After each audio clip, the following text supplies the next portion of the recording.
So I had dinner with a friend this week, and he was telling me the story of one of his friends who, all in the same year, saw his dad die of a brain tumor, his wife divorced him, and he lost his job. So all of a sudden, he lost almost all his support network. His wife divorced him, he lost his job, so he lost a place to be and a purpose on a daily basis, and his dad died. And he said that for at least 2 years, he couldn't find really a single reason to live. And it was how he actually overcame this process of really rebuilding his life from the ashes. Now, my friend and I got to talking, and we came up with a few strategies that we ourselves had discovered in the worst years of our life that you can use to rebuild your life if you're in that ashes stage now.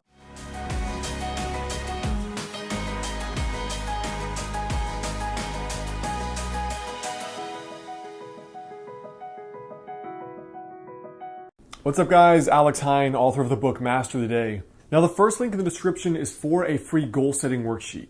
If you are in a stage of your life where everything's gone to hell and you're trying to rebuild it, I would suggest starting with goal setting and planning out your new vision of what you want. So you can check the first link right there in the description. So the first thing is to prioritize your state change, right? We're not talking about, oh, things are not going so well. We're talking about being so depressed that you can't find a reason to live.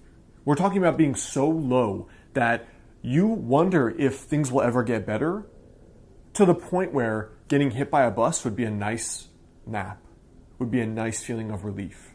We're talking about being that low, not just my life has been a little bit difficult and challenging. Like, my life's over. That feeling. When you're in that state, there is no, oh, I'm going to set a goal and do some journaling exercises. It's like, am I going to live another hour? Am I going to exist for one more day on earth?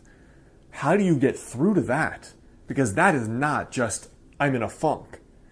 What we found out in our own lives is that if you just focus on changing your state, whatever it takes to change your state, which is how you're feeling at the moment, and it's not a mental exercise, it's not meditation, it's not therapy, it's not thinking, it's not something about a cognitive process, it's changing your physiology.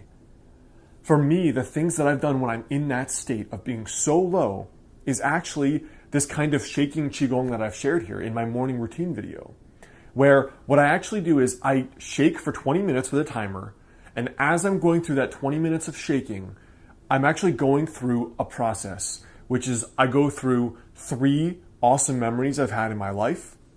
I go through 3 gratitudes and things that I'm super happy for at the moment.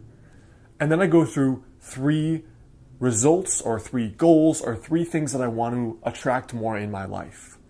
Because again, I found that in those times, thinking, therapy, exercises involving the mind, those things don't work in that state, right? Maybe they're for a little bit later when you're feeling a little bit better, but when you're in that dark of a state, you have to change physiology, and it's not by thinking, it's by physically moving your body and changing your chemistry that way. The second thing that I came up with is to try and find the best thought imaginable over and over again. Now, there's a saying in the Esther Hicks book series that try to find the best feeling thought possible. And I love this. Because before I had ever been in a really, really dark state in my life, I never really understood that when you're in a really bad place, moments count.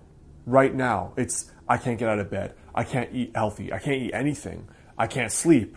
You just can't function at a basic survival level. And it's in those times where it can be easy to believe, I don't know if I'm ever going to feel normal again. I don't know if I'll ever be happy again. I don't know if I'll ever get someone like that again. I don't know if I'm ever going to have a life again. I can't live like this. It's not worth living like this. If this is never going to get better, I don't think I want to live. I get that mind state. So it's in those days and those moments, you just tell yourself, I'm going to find one good feeling thought. And maybe the one good feeling thought is, my life sucks right now, but I'm just going to get through today. You know what? Right now, I don't know if I'm ever going to be happy again, but I'm just going to do 3 gratitudes right now. That's all. That is my goal for my life, is the next 5 minutes. That's it. I'm going to find one good feeling thought. The third thing here is to just find one thing you can control in your life and then work on that. Trying to ask someone who's so depressed that getting hit by a bus would be a nice feeling of relief, asking them to go for an hour workout, to eat well, to start proactively seeking out new friends, to meditate, to start their passion project, these are not options. These are not happening. Even just a 5-minute task is a chore when someone's in that state, when someone can't even get out of bed, when their whole life has been derailed by divorce or death or illness, whatever it is. So try to find one thing you can control, especially when you get into the state of, my life has always been like this, I don't know if I'm going to ever get out of this funk, I don't know if I'm ever going to feel like myself again, I just feel off. Try to find one thing you can control and then improve that. So maybe for today, the one thing you can control is you're going to do that 20-minute state change exercise. And then maybe, guess what? Another day, all you can do is you're going to write down how shitty you feel on paper. That's your one thing. Or maybe it's, I'm just going to eat a healthy breakfast. I'm going to make oatmeal with an apple in it. Whatever it is, force yourself to do that one small thing you can control.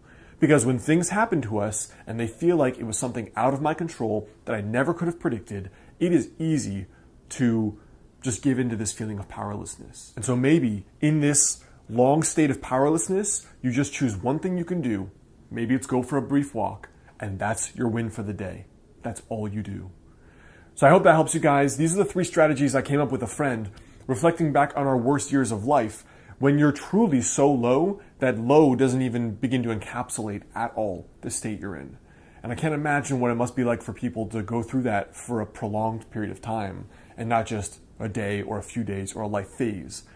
But try these things out. Change your state, find one good feeling thought, and find one thing you can control and do that. And these will help you really survive that day. And sometimes that gives you the momentum to get through just another day. All right, so I hope that helps. Check out the first link in the description, which is for a free goal-setting worksheet that'll help you plan out your new vision as you're rising from the ashes like a phoenix. You're trying to figure out, what do I do now? Like, everything's been burnt to the ground and been razed to the ground. Now what? Start with that goal-setting worksheet, and that'll help you. And then check out my last related videos on this exact topic right there and right there. Master the day. Now, description is for a free journaling worksheet. Nope, that's wrong too. Goal setting.